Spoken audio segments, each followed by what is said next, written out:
shu holatdan shu holatga kelishiga sabab shu mahsulotlarim bo'ladi. O'zimda tug'ruqdan keyin sonlarimda rasteyashkalar paydo bo'lgan edi. Shuni hisobiga shu ikkalasini olgan edim o'zim uchun ham.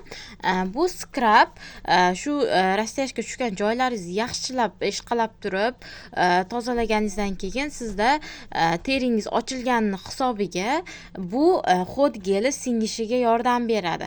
Bu hod geli sizda ozishingizda yordam beradi. Tashqi ob'yomdan santimetrdan qisqartirishda, tug'ruqdan keyin agar qorningiz osilib qolgan bo'lsa, qorningizni kirgazdirib beradi. Undan tashqari shu ko'rib turganingizdek ekrandagi rasteyashkalarni ham 100% yo'qotib beradi. Ekrandagi do'pposli meni o'zimdagi holat qizlar, bemalol agar sizda ham rasteyashkalar bo'ladigan bo'lsa, agar ozmoqchi bo'ladigan bo'lsangiz, undan tashqari qorningizda tug'ruqdan keyin rasteyashkalar qolgan bo'lsa yoki osilib qolgan bo'lsa, direktdan yozaverasiz, chiqarib beraman qizlar.